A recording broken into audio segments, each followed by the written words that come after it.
And one particularly memorable announcement from the Bengals. That all went away today. The NFL sent a memo to the club saying that you can announce player signings for this year only as long as the sides have come to an agreement and both the player and the agent have been sent a copy of the contract. The contract and the deal is not official, however, until the player does pass a physical. It's signed by both parties and filed to the league office. If any team had the idea of announcing a signing then not carrying it out to gain competitive advantage by making it seem like a player was off the market, the NFL says they would be subject to potential discipline, including fines and lost draft picks. Scott? Tom Pelissero, Ian Rappaport, Steve Weich, all on cameras purposely spaced out at a safe distance. Thank you, gentlemen.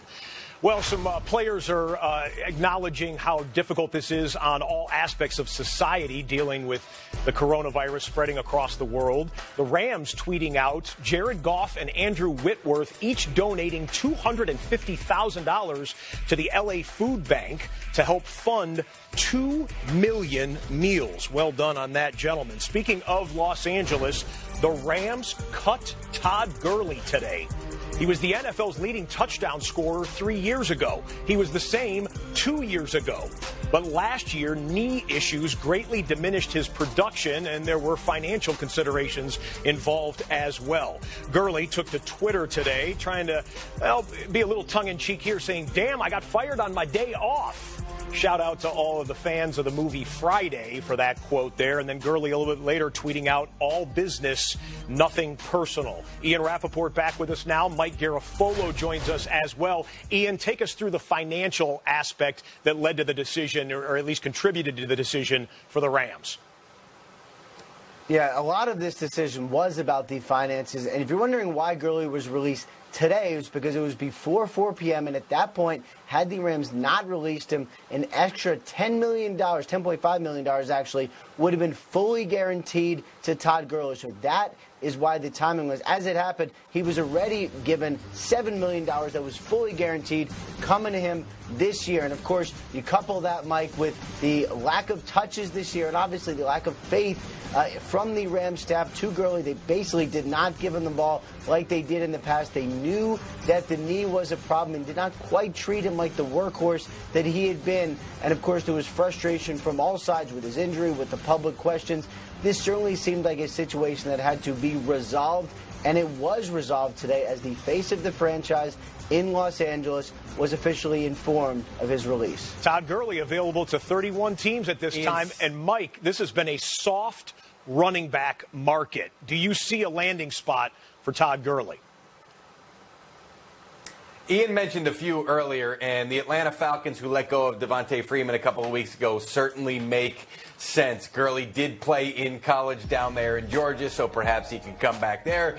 You enliven your fan base by saying, here's a guy that played extremely well in college. Now he's here, but what's the contract going to look like? And what's the workload going to look like? 61 fewer touches for him in 2019 than 2018, and the load management had really already started on the back end of that 2018 season, that run to the Super Bowl. So, you know, people are saying, oh, this is really going to hurt Melvin Gordon's market. I don't know about that. Melvin Gordon is much more healthy at this point. Melvin Gordon's workload didn't have to be limited except for the fact that he held out last year. So there are questions about Gurley.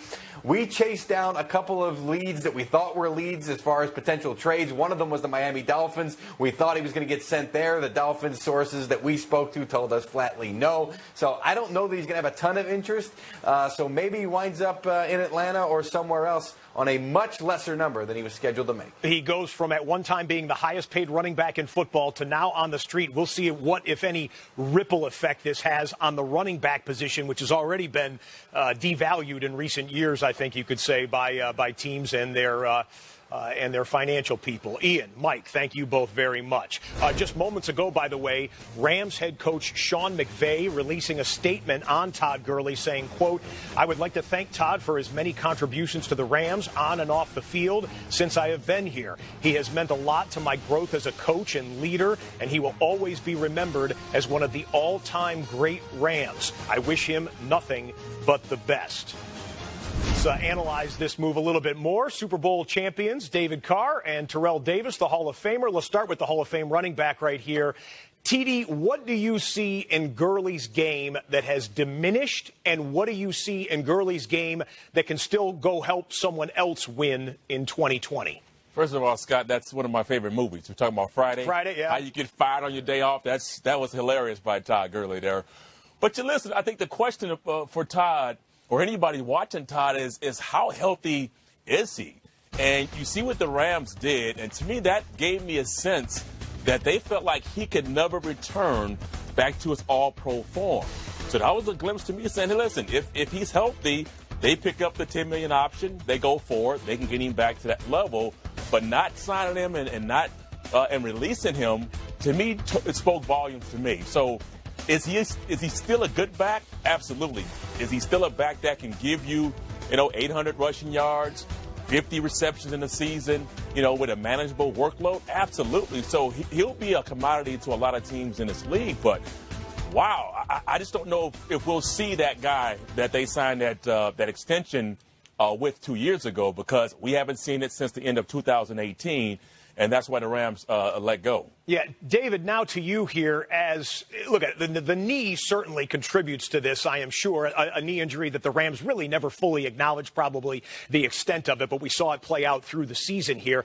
But the running back position seems to be further devalued right now, and Todd Gurley goes from being one of the megastars in the league to where he is today on the street and available to everyone. How would you analyze it?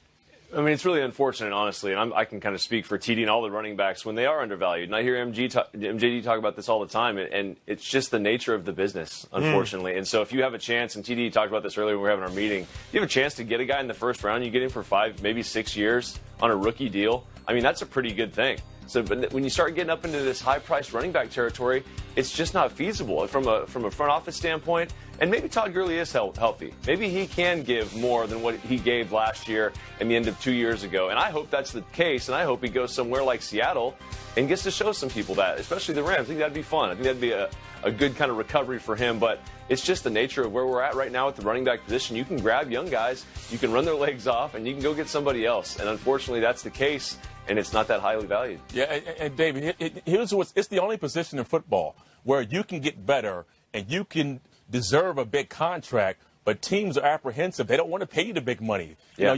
Your first 5 years in the league, you can have all-world stats, and all of a sudden you're looking at a situation where people don't want to pay you for that because they're concerned that you can get injured or have a plateau or have some situation where you're not productive in the next couple of years. Mm-hmm. Every other position gets paid. And I said this before. The CBA, when they did that, they should have fought for, at least the running backs, fight for less than 4 years and that fifth-year option.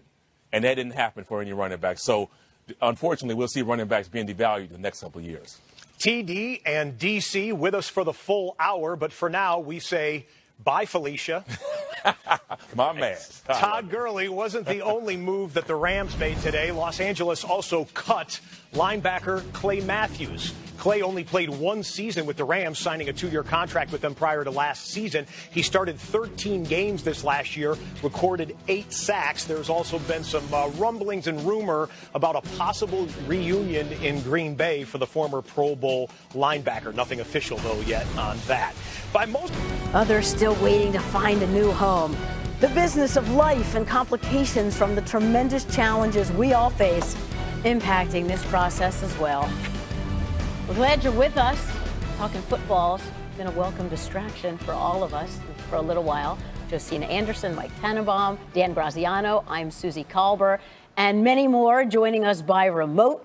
Adam Schefter, Ryan Clark, Louis Riddick, Dan Orlovsky, everybody's with us for the next hour. But Adam, let's start with you and the news that you broke on the former Super Bowl MVP quarterback, Joe Flacco. Well, Susie, a short time ago, the Broncos notified Joe Flacco that they were releasing him with a failed physical designation, which means that Joe Flacco now joins the list of available quarterbacks on the street. That includes other players like Jameis Winston. There are quarterbacks on the block like Andy Dalton and Cam Newton. And we said all along that this would be an off-season where there would be a surplus of quarterbacks. And this just adds to the list at this point in time with Joe Flacco, now a free agent 1 year after the Broncos traded a 4th-round pick to the Baltimore Ravens to get him. And it's quite a week for former Super Bowl MVPs. We have Joe Flacco being let go by the Broncos. We have Nick Foles being traded to Chicago, and we have TB going to TB, waiting for that contract to be done. So, Adam, let's continue here. And the biggest fish in the pond, obviously, Tom Brady.